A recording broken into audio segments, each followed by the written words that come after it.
Good day, Maka Migs team. Mega love shoutout po sa Maka Migs community. Happy weekend po sa ating lahat. Especially yung mga vlogger na panatiling patuloy nagsusubaybay kay Migs Molino. Ating pag-usapan, makakatulong ba ang mga ex-defenders na bumalik kay Migs Molino. Bago po ang lahat, please don't forget to subscribe my YouTube channel, Kuya SMB Vlog. For me mga ka-idol, wala naman masama kung maging defender sila sa sarili nila kay Migs Molino or gamitin nila ang Migs community sa kanilang pagbablog. Ang point ko lang is, sana naman mag-content tayo. Kung may mga mistake tayo noon, i-content natin ngayon si Migs Molino nang maayos, nang matiwasay, na madagdagan ang kanyang subscribers. Yung lang naman kay Kuya SB, hindi po yun masama. Huwag nating gawang issue kung mag-defender pa ba sila or aalis na sila. So mas better nga na nandiyan pa rin sila.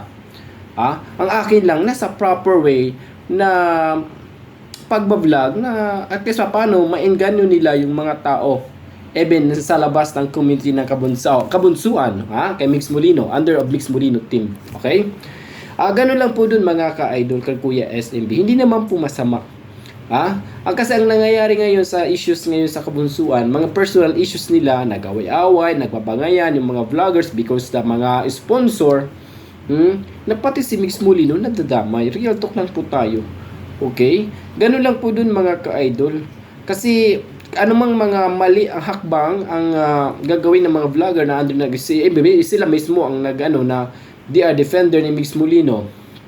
Sila nagdeklara sa kanilang sarili na ano man lang gumawa tayo ng way na kahit paano even you are defender sa sarili mo na gusto mo maging defender ni Migs Molino, walang problema po dun.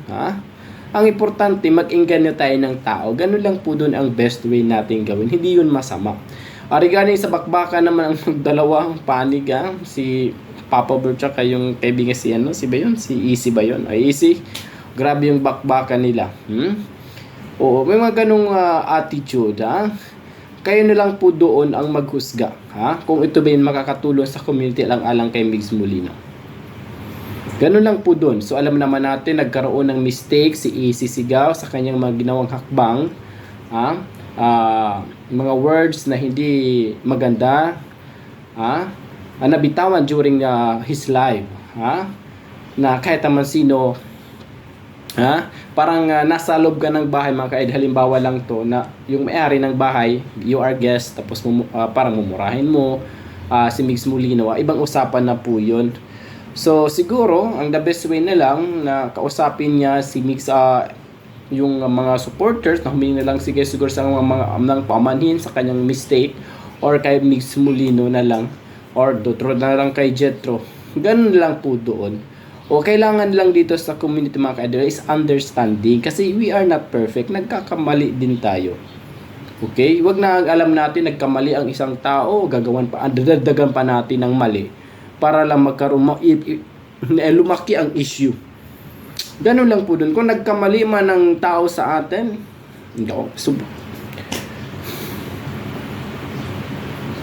kalimutan na.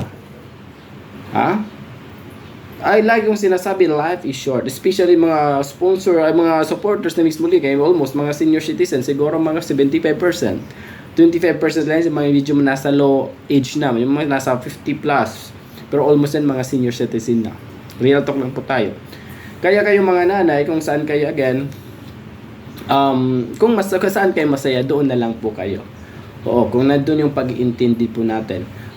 Kasi sa nangyayari nga yung bakbakan ng dalawa, syempre mga supporters din ni Migs Molino ang nanonood ng kanilang bakbakan. Kaya nasa inyo na po yun, no? Mga ka-supporters ni Migs Molino, kung patuloy nyo pa rin ba susubaybayan. At least SMB gumawala ng reaction regarding po sa aking napapansin sa mga issues na nangyayari sa mga previous nilang pakalkal sila ng mga nakaraang issues. Actually, hindi po yun makakatulong. Is the past, kalimutan na.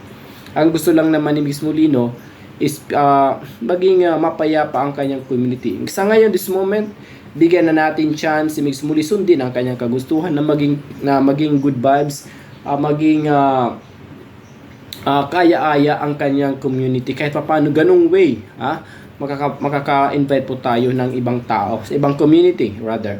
Kasi kung nakakita, invite ka, pasok ka sa bahay. Tapos pagpasok sa bahay, magulo ang bahay. Papasok pa ba ng ibang bahay? Di ba hindi na?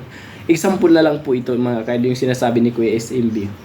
Na may hiya po tayo pumasok sa loob ng ibang bahay kung napapansin natin at nakikita natin na magulo ang loob ng bahay nila. Di ba? Tayo na ang mag-a-adjust. Ganito pa ang nangyayari kay Mix Molino. Huwag tayo magtaka na kung bakit na-maintain lang ang kay subscribers ni Mix Molino. It's because dahil po sa mga anik-anik na issues na ina-involve din dito na even ginagamit din ang community ni Mix Molino of personal interest ng ibang vlogger. Ganun lang po dun. Hindi po ito sinasabi na hindi makatarungan. Ganun lang po dun ang kay Mix Molino. Dapat sundin na lang po natin kung ano ang mga hadhikain sa may-ari ng bahay or community na si Mix Molino dito sa kanyang community. Ganun na lang po gawin natin. Everybody, vloggers are welcome sa kay Mix Molino. At least malaking impact po din yon na mag-content tayo. Wag naman yung yung mga bad issues, yung mga good issues na makakatulong alang-alang kay Mix Molino. Ganun lang kay Kuya SB ibig sabihin po noon. Okay? So alam naman natin na sa mga nandiyan again, mag-focus na lang kayo kay Mix Molino. Nandito na mga vloggers nagko-content, okay lang mo sumusuporta kayo. So it's no problem. Big check po yan. Alang-alang kay Mix. Basta hindi paninirang puri. Paninira ng dignidad ng tao. Mumurahin si Mix Molino, di ba ganun?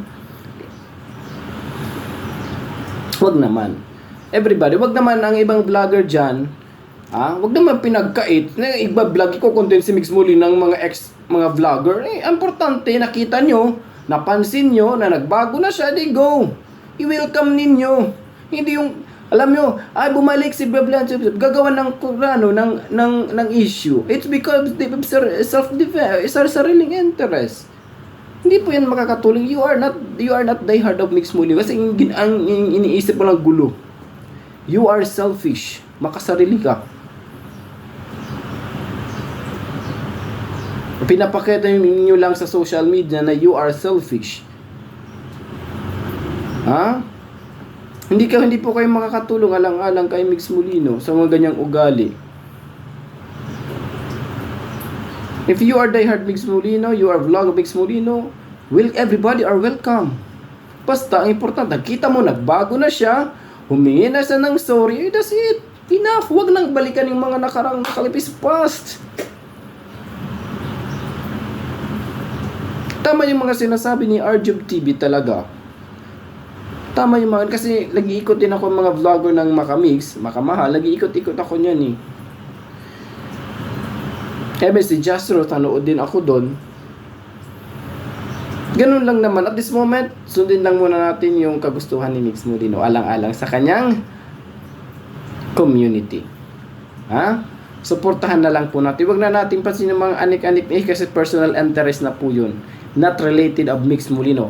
Related yan sa kanilang sarili. Oo. Ganun lang po doon, mga ka-mix team dyan sa ganun lang po dun. Huwag nyo nang bigyan ng issue, huwag nyo nang bigyan ng anik-anik. Kung nakikita yung vlog na makakatulong alang-alang kay Mix Molino, huwag nyo nang kontrahin.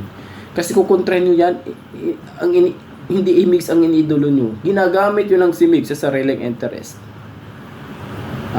Ganun lang po dun, mga ka-idol. Yan, maraming salamat na nag-premiere lang si Kuya S ng ilang segundo, minuto lang ano lang to ang aking partnership sa YouTube ni Kuya SMB. Again, sa mga nandyan, please don't forget to subscribe kay Kuya SMB channel. Maraming salamat balang araw, magla-live na rin po tayo sana. Mayroon ng signal kasi makapag-live, makapag-shoutout tayo sa mga nag-review. Gusto ko yung ganun, ibalik yung mga nakaraang ba. Oo. Kaya lang tumihinang pa rin ng signal. Pero balang araw darating tayo dyan, makakapag-liberan si Kuya SMB. Makipag-usap si Kuya SMB sa inyo. Alright? Good vibes po tayo. Huwag hindi po issue. Alright? Alang-alang man lang, maibalik man lang natin ang history kung saan nagmula si Mick, kung saan nagmula si Mahal dito sa social media. Ayan, maraming salamat. Hanggang dito na lang. Happy weekend again sa inyong lahat again.